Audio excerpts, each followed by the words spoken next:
44% des Gen Z ne se voient pas exercer le même métier toute leur vie et certains experts estiment qu'ils auront jusqu'à 17 jobs différents au cours de leur vie. Pour revenir à la question d'avant, par exemple, est-ce qu'on est assez bien aidé par tout ce qui est établissement, même professeur? Je dirais que oui et non. Chacun son parcours. Salut Mélissa. Salut Sandrine. Comment ça va? Très bien, et toi? Ouais, ça va, super. Alors aujourd'hui, l'épisode, ça concerne quoi? On continue sur le sujet de l'orientation. Ah, super. Mais pas avec en plein dedans. Ouais. Mais pas avec la même génération? Non, avec nos chouchous, ouais. Les Z. Ouais, les Z. Et alors là, on a la joie d'avoir avec nous, on va commencer par les femmes. Oui. Yousra. Bonjour. Yousra, est-ce que tu peux nous dire ce que tu fais en ce moment? Je suis à Formaflo, du coup. Je suis en BTS MCO en 2e année, avec Sandrine Ripoll, la meilleure prof. Et je suis en alternance à Burger King pour bientôt évoluer. Ok, tu expliqueras peut-être après l'évolution. J'allais aller trop vite, moi. Donc, merci Yousra et merci d'avoir accepté de participer à cet épisode. Et un autre chouchou, c'est Noah. Salut.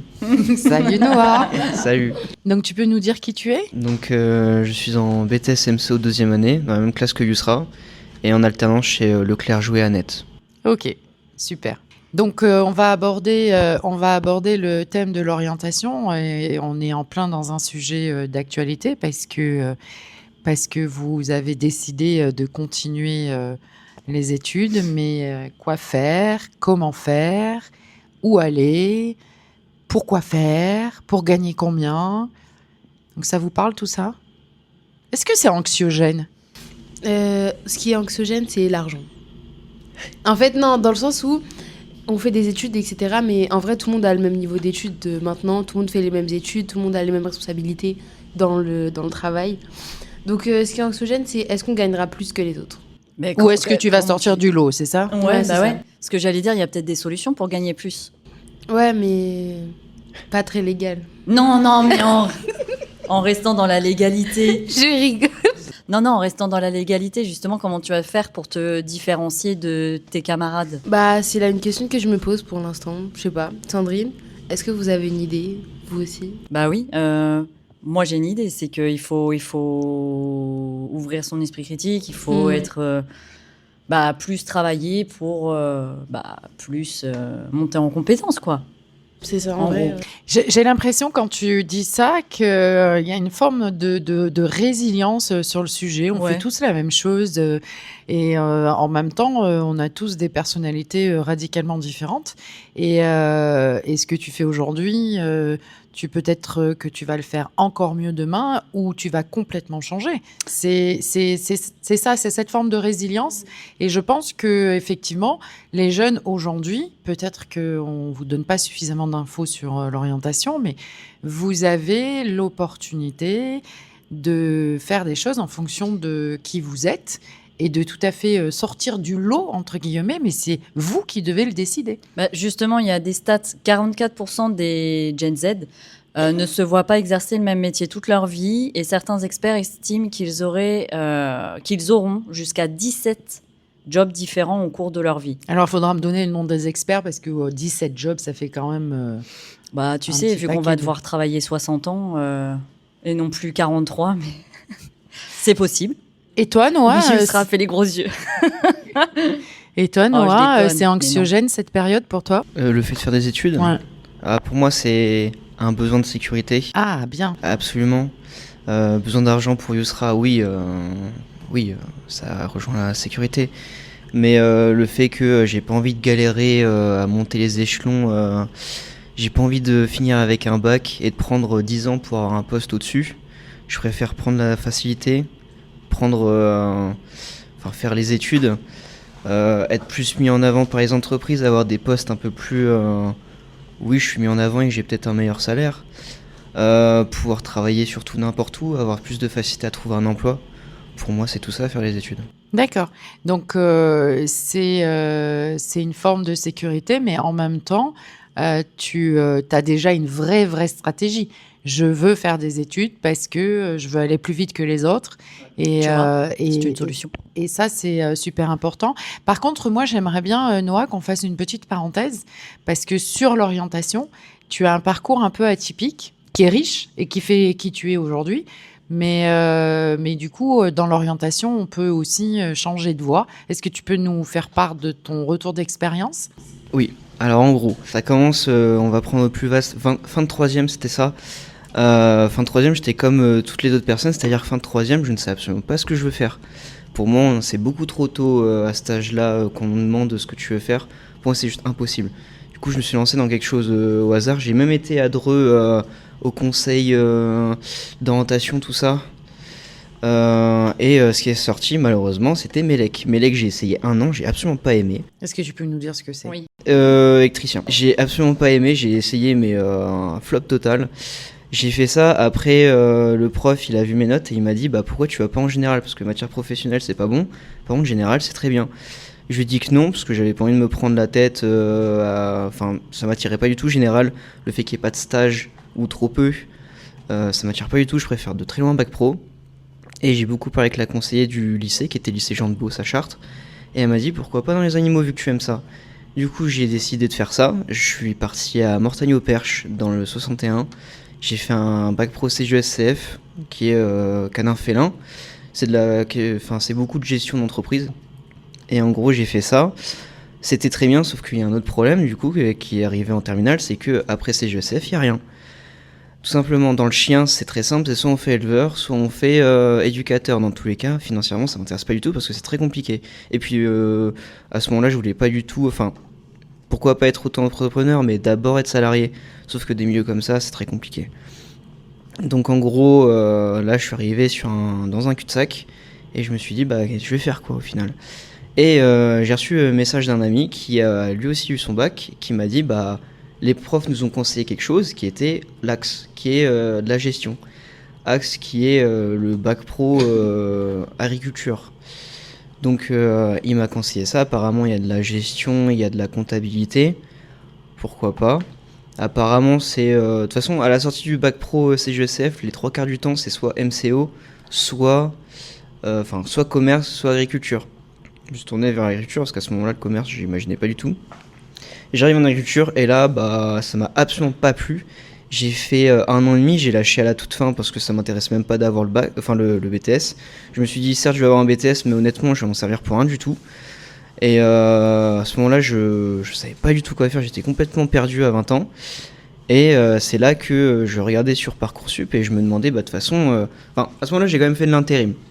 J'ai commencé vite fait le monde du travail et ça m'a pas du tout plu d'être selon moi on va dire un bouche-trou des entreprises. Ça m'a clairement pas plu. Et donc à ce moment-là, je me suis dit, bah, je vais reprendre les études, mais je vais faire quoi au final? Parce que j'ai fait agriculture, j'ai pas aimé. Les chiens, c'est fini, ça sert à rien. Au final, je vais faire quoi? Et je me suis souvenu qu'en fait, pendant mon BT, j'ai fait un stage de quelques semaines à Agrial. Agrial qui est un magasin d'équipements agricoles. Et la partie agricole ne m'a pas plu, néanmoins, la partie commerce m'a énormément plu. Je me suis dit bah pourquoi pas faire du commerce. Et j'ai regardé sur Parcoursup, j'ai fait bah on était au mois de juillet je crois, juin-juillet, c'était vraiment le dernier moment, c'était les derniers vœux, la dernière date. Et j'ai traîné un peu partout et là j'ai vu Formaflow à Dreux, je suis en plus à côté de chez moi, trop bien. Et je vois BTS MCO, je me suis vite fait informer sur BTS MCO. Et j'ai envoyé ma candidature, j'ai reçu vite fait une réponse de Céline et j'ai foncé. Voilà. Et là, ça te plaît? Bien sûr. Ah. Le commerce, ça me plaît énormément. Et là, la surprise, c'est que effectivement, ça te plaît. Il me semble que ça te plaît. Et du coup, Noah, dans l'orientation, tu as continué. Tu continues à faire tes études pour avoir un bac plus une licence. Alors, déjà. Dans le but, ça serait bac plus 3, ça serait RMO. Parce que le marketing, c'est quelque chose qui m'intéresse énormément. Je vais pas finir ma vie à faire des rayons, honnêtement, ça m'intéresse pas du tout. Être responsable, ça m'intéresse pas non plus. Je suis pas fait pour avoir des gens en dessous de moi, gérer des équipes. Néanmoins, le marketing, ça m'intéresse énormément. Du coup, RMO pour commencer. Et pourquoi pas, si ça me plaît, bac plus 5, toujours dans le marketing. Tu vois, moi, ce que je trouve hyper intéressant, c'est que depuis le début, tu dis ça me plaît pas, ça me plaît pas, ça, oui, ça, j'ai testé. Et en fait, on sent que bah, tu sais ce que tu veux. Oui. Ah oui. Et c'est bien. Et- Malgré ce fait où tu t'as cherché ce que tu voulais, t'as pas lâché. T'as essayé plein de trucs, mais voilà, tu t'es dit, ok, bah ça au final, j'ai essayé, ça me plaît pas, hop, je vais rebondir ailleurs. Je trouve que c'est vachement bien. Bah, Mais à force d'échouer. Hein. Ce qui est très très bien aussi, c'est ce que moi j'entends dans le discours de Noah, c'est les expériences professionnelles. Je me suis souvenue d'avoir fait un stage et je me suis dit pourquoi pas, etc. Et merci Et parce qu'il Noah. était déterminé Ouais. justement par rapport à ce que tu expliquais du fait de je dois faire des études pour gagner ma vie. Voilà. Et Parce ça, c'est qu'il ça, avait le point de déjà détermination. son objectif. Voilà. Il avait déjà son Bah objectif. dis donc, quel parcours. Ouais. Je savais pas. Attends, c'est pas fini son parcours. Ah bah non, vu qu'il va Après. continuer après. Ah ouais, il n'est pas fini. Et il a le droit de changer encore Et entre t'as le droit de temps. changer, ouais. Mm. Totalement. Tu veux nous raconter, Yousra, ton parcours? Bah, moi, il est basique. Hein. Non, il n'y a pas de basique. Non, mais si, bah, en vrai. Plus classique, on va dire. Oui, bah, classique. Bah, j'ai pas le même âge que Noah. Donc, il a. Non, mais il a eu le temps d'avoir plus d'expérience. Moi, bah, c'est mon premier BTS. J'ai eu un bac STMG. Au début, je voulais être en général, mais petit à petit, je me suis dit qu'en vrai, bah, c'est trop général. Quand on sort du lycée, on est bon. Enfin, on est bon. On maîtrise tout. Mais moi, c'était pas mon but de tout maîtriser parce que pas tout allait me servir dans ma vie. Donc, du coup, bah, je me suis dit un BTS. En vrai, pourquoi pas. En plus, MCO, ça englobe beaucoup de domaines du commerce. Donc, je me suis dit, ça sera plus facile si plus tard je veux continuer ou quoi. Donc, ouais, BTS, et je continuerai dans ma licence. Et s'il faut avoir même bac plus 7, pourquoi pas. C'est pas. Oh là là. Alors là, c'est même pas bac plus Et c'est 5, enregistré, c'est bac, hein. Bah oui, c'est bac plus plus 7. 7. C'est J'ai enregistré, entendu madame. bac plus 7, je suis même pas si c'est- Je sais pas si ça existe dans le commerce. Mais- Non, mais après- Docteur S commerce, Ouais, Yousra. Non, mais vraiment. Non, mais ouais, parce que, bah, comme Noah, il dit, je sais pas non plus si manager ou diriger, c'est pas quelque chose que je peux pas faire, mais quelque chose que je voudrais faire. Parce que j'aime pas trop donner des ordres aux gens. J'aime bien prendre l'initiative ou. Ouais, non, je sais pas si c'est fait pour moi de manager des gens. Je sais que je pourrais le faire et que c'est dans mes cordes, mais c'est pas forcément quelque chose qui me plaît, dans le sens où, bah, chacun a sa place et je suis qui pour leur dire de faire ça ou ça. Bah juste parce que tu as la compétence, peut-être. Oui, mais eux aussi, ils pourraient l'avoir. Donc, non. Bah, je sais pas, c'est plus mon point de vue, mais je sais pas. C'est quelque chose à laquelle je réfléchis. Et dans vos deux parcours, là, donc qui sont radicalement opposés, un plus classique et un plus déterminé dans je ne veux pas faire ça, est-ce que vous avez eu des influences de l'extérieur, que ça vienne de vos parents, que ça vienne de la société ou du statut que vous aviez envie d'avoir ou que vous imaginez un jour avoir, et ou par rapport au regard des autres, etc. Est-ce que vous avez eu des formes de pression ou pas, ou d'accompagnement dans ces trois domaines, les parents, la société et les autres? Alors, moi je dirais les parents, pas du tout. Au contraire.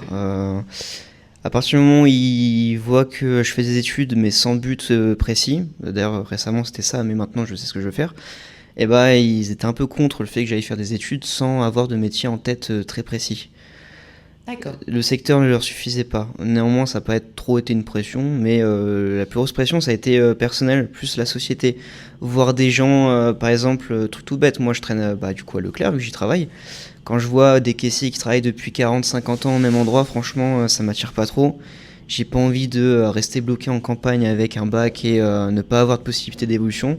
Moi, ce genre de truc, ça me rend complètement triste de voir ça. Et je fais justement des études pour éviter d'être dans ce genre de cas. Je l'ai pas dit tout à l'heure, mais si je veux faire une demi-licence, ça sera ici. Néanmoins, si je vais plus loin, j'aimerais quitter la campagne et aller en grande ville, car par exemple Paris m'intéresse. Et Paris, c'est la ville à opportunité, comme on le sait très bien.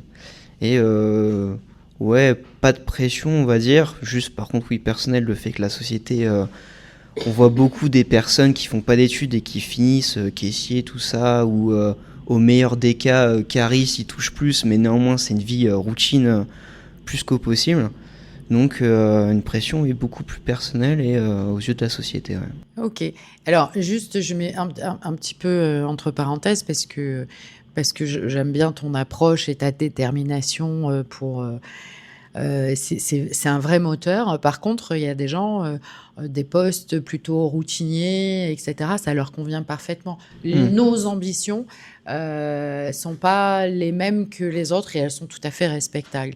Et d'être caissier ou cariste, c'est un métier qui est difficile aussi et qui est pas pour tout le monde. En l'occurrence, pour le coup, c'est pas pour toi. Je trouve qu'il l'a plutôt bien expliqué. Ouais. Il n'était pas condescendant. Non, mais Mais oui, tu voulais. je veux Je suis remettre d'accord dans avec le ce que tu dis contexte aussi, en disant peut-être qu'il y a une vraie détermination et donc la pression, c'est une pression plutôt personnelle. Mais en même temps, le choix de l'orientation, ça peut aussi concerner. Moi, je veux faire un métier où j'ai une routine parce que j'ai cette personnalité-là. Voilà. Oui, donc, tout à fait. Il faut de tout. Voilà, il faut absolument de tout. Et c'était la petite parenthèse que je voulais rajouter. Après, mais je sais ce que tu penses. Ouais, ce que je voulais dire, c'est que par exemple, caissier, oui, les gens, ils sont faits pour ça. Enfin, ils veulent pas faire d'études et ils aiment ça. Car je dis ça parce que j'ai beaucoup d'amis qui sont caristes et tous ces amis-là, 90%, c'est des gens qui n'ont pas continué après le bac. Et ces gens-là, ils sont contents parce qu'ils touchent plus que le SMIC. Et à chaque fois que je leur demande ils vont faire quoi après, j'ai aucune réponse en face de moi. Parce que c'est des métiers qui proposent trop peu d'évolution. Quand on n'a pas de diplôme après le bac, c'est super compliqué d'évoluer.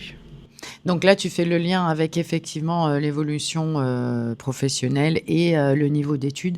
Et ça, c'est important. Yousra, toi, dis-nous tout. Moi, j'ai zéro pression. Non, premier degré, en fait, chacun avance à son rythme. Donc pourquoi je me mettrais la pression de la société ou même du regard des gens, de mes parents? C'est mon parcours et enfin... Et tes parents, ils te disent rien? Non, Okay. Ma mère, elle me dit rien du tout. Elle est un peu comme, les parents de Noah, dans le sens où elle veut juste que je trouve un sens à ce que je fais. Et en vrai, comme tout parent veut pour son enfant, on cherche tous un sens à notre vie et voilà. T'es à moitié philosophique. C'est ça. Non, mais pour dire que Carrément. j'ai pas de pression. On verra ce que ça donnera, c'est tout. Il faut que tu te fasses confiance parce que je pense que t'as un joli parcours devant toi. Il faut juste te faire confiance. Et que tu décides. Oui. C'est ça surtout. Oui. Et moi, je voudrais revenir. Donc là, on a des parcours, on a un petit peu vos personnalités, ce que vous envisagez, etc. Ce que vous allez faire. Est-ce que vous pensez que l'institution, les écoles, les outils pour vous aider à vous orienter... c'est quelque chose qui vous a été bénéfique ou vous vous êtes un peu débrouillé comme vous pouviez? Personnellement, non. Je me suis débrouillée comme je pouvais parce que même pour moi, quand je sors du lycée, il y a toujours la pression de qu'est-ce que je vais faire. Mais tu sais pas forcément en fait. Moi, je savais pas. Et je suis tombée sur BTS MCO. Je me suis dit, pourquoi pas me lancer. Tu l'as trouvé comment ce BTS? Il y y avait quelqu'un qui t'a Je accompagné? vous assure, je sais même plus. Tu sais même pas. Je sais même Alors plus. que c'est il y a un an, quoi. Oui, mais ma mémoire, elle est à court terme. Donc, je sais plus.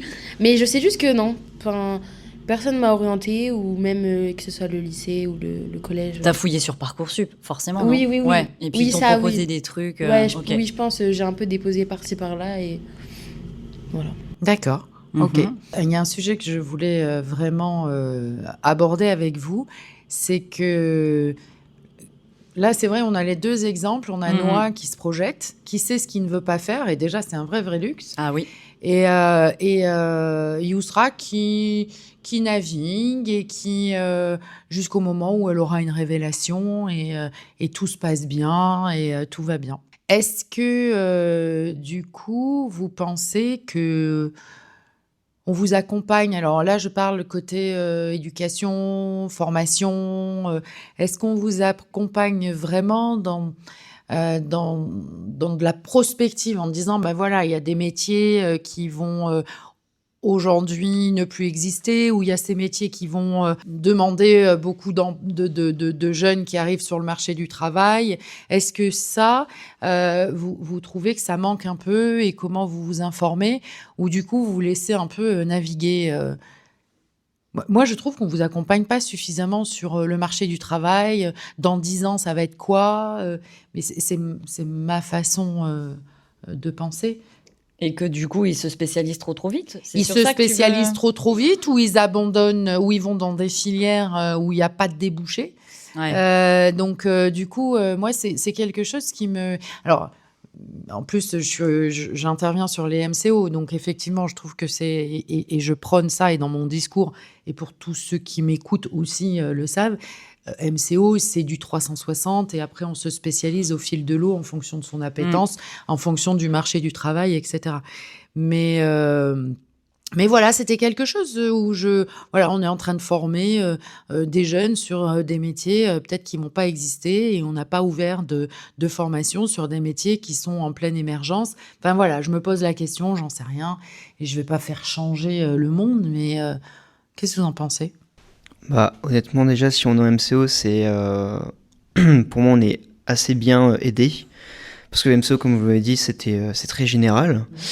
Pour moi, non. Après, c'est un peu compliqué d'anticiper ce qui va arriver, mais on est informé sur tout. On a même, par exemple, on a même été à Paris pour aller voir Big, c'était ça, et en rapport avec ce qui arrive les prochaines années, l'adaptation des emplois, l'IA, déjà.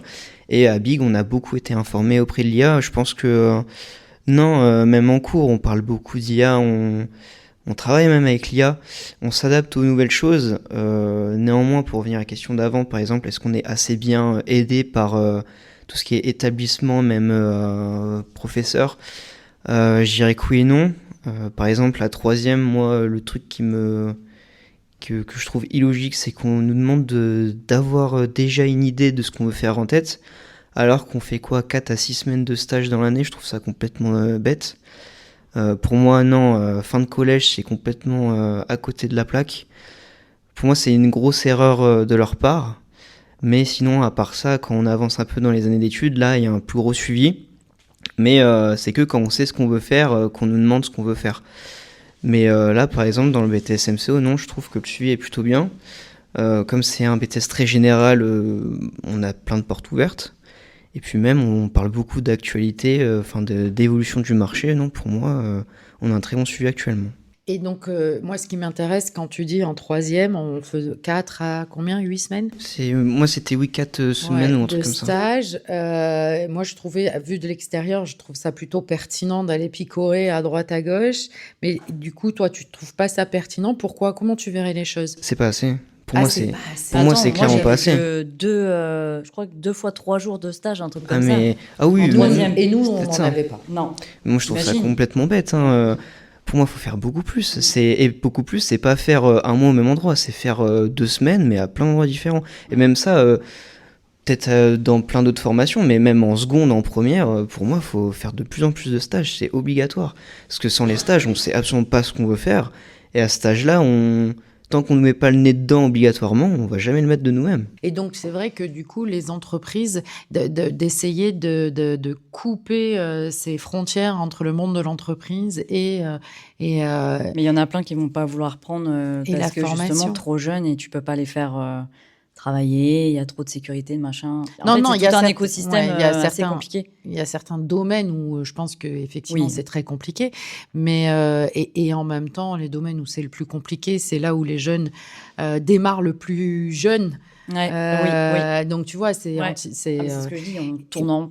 Mais du coup, je trouve qu'effectivement, de lier ces deux mondes, de l'enseignement et du monde de l'entreprise, c'est quand même une partie essentielle de la réussite sur un territoire, sur un pays, etc., etc. Moi, j'ai une petite question avec réponse plutôt rapide. Est-ce que vous voyez faire le même métier toute votre vie aussi ? Non. Ouais, moi non plus, jamais. Je peux pas. Impossible. Et est-ce que, on va revenir dessus, mais est-ce que du coup vous pensez que le fait de faire ces études, je vais y arriver, ça va être problématique justement pour changer de job ? Pas du tout. Comme on l'a toujours dit, MCO c'est large. Il y a plein de métiers, donc pourquoi pas tous les tester ? Parce que la routine, c'est lassant. Et personne ne veut d'une routine qui lasse. Donc, je te dis, tu vas être philosophe en vrai. Hein. Non mais...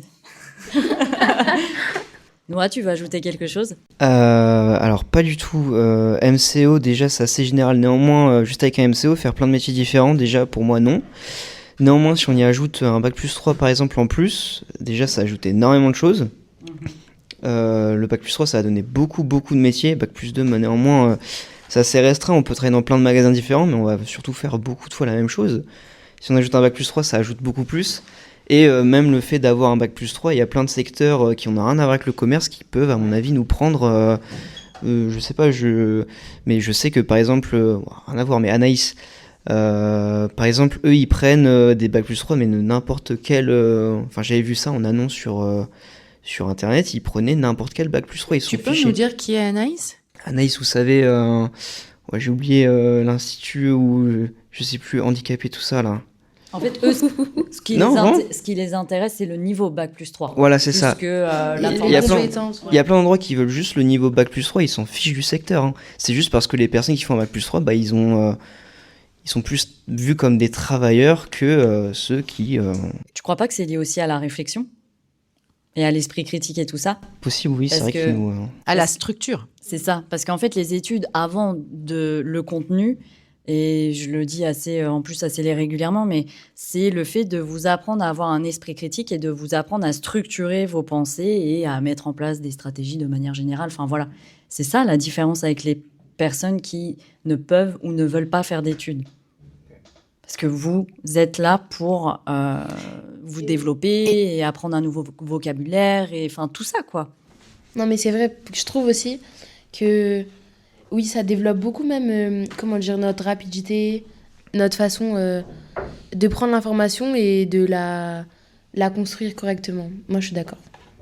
Oui, et puis la posture aussi et votre capacité de synthèse, d'analyse, de se projeter, etc. Donc effectivement, et là on rentre sur un autre sujet, on pourra faire un épisode sur le sujet, c'est les études, ça sert à quoi ? Et la compétence, peut-être que la compétence, c'est par rapport à ce qu'on a évoqué il y a quelques minutes sur les métiers à venir.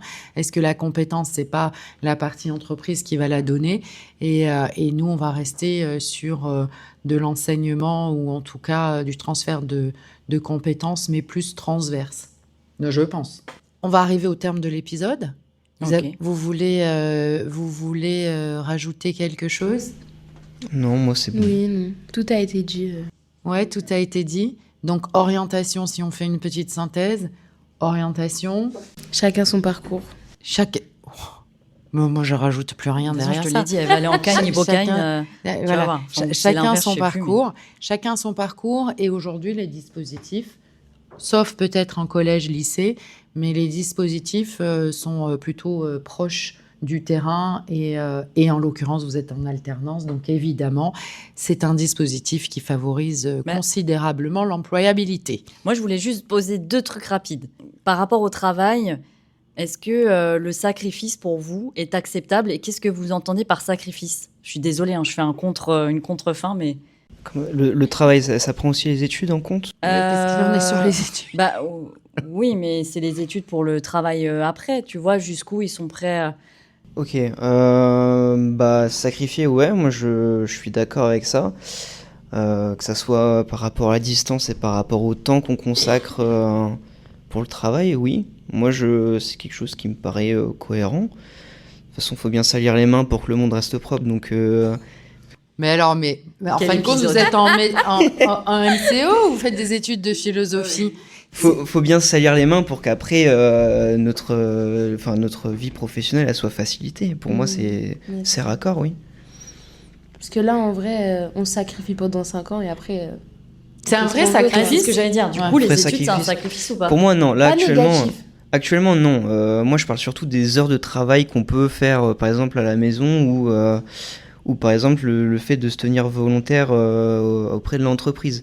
Jusque-là, pour le moment, non. Il n'y a pas eu de sacrifice, enfin moi en tout cas pas trop. Oui, il y a des heures de travail à la maison, mais ça va pour le moment. Par contre, avec les années d'études qui vont probablement s'en suivre après, là oui, par contre, il y a vraiment moyen qu'il y ait des heures qui soient faites. Hein. Et Yousra, tu disais sacrifice mais positif. Oui, pas forcément négatif dans le sens où on le fait pour nous. C'est quand, même si on fait un sacrifice ou quoi, comme j'ai dit, dans 5 ans, ou même dans 3 ans, on se remerciera parce que on aura fait ce qu'il y avait à faire à ce moment-là et qu'on sera arrivé là, quoi. Ouais. Moi, je réfléchissais pas comme ça. Ah ouais, moi non plus, je me posais pas toute cette question. Moi, l'orientation, j'avais pas le choix. Enfin, on avait... Bon, voilà. Mais bon, ça m'a pas empêché d'être très épanouie dans ce que j'ai fait dans mon parcours professionnel. Et du coup, entre les études, parce que comme vous êtes en alternance, entre les études et le travail, argent ou équilibre? Ou les deux? Mais les deux, non, mais... Équilibre. Pour moi, pareil. Yusra, pareil, moi... Non, dans le sens où on peut pas gagner beaucoup d'argent en étant alternant. Donc pour l'instant, c'est l'équilibre et on verra plus tard Alors, pour l'argent. moi, j'ai vraiment... et vous savez ce que je pense sur le sujet, c'est que vous faites des études et vous êtes payé. OK ? Alors, en contrepartie, vous travaillez. Mais avant, ma génération, on allait à la banque emprunter pour aller faire des études. Ah, la mienne aussi. Et quand on travaillait, Et quand t'avais il le droit fallait d'emprunter. rembourser le crédit. Donc, Mais du ça coup, existe encore, ça. Oui, oui. oui. Mais, Oui, pour les études, l'alternance n'existait en pas continu. sur ces dispositifs-là. Et encore une fois, qu'est-ce que c'était ta phrase? Et on va conclure sur ça.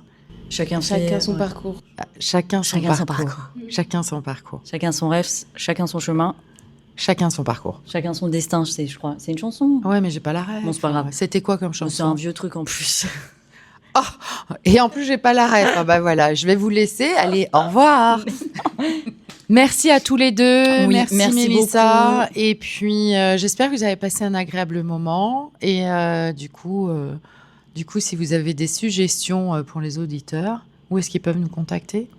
contact.onadeschosesasedire@gmail.com. Vous pouvez nous suivre sur Instagram. Ouais, bah on a des choses à se dire. Voilà, le podcast. Oui, exactement. Merci. Au revoir, Merci. merci.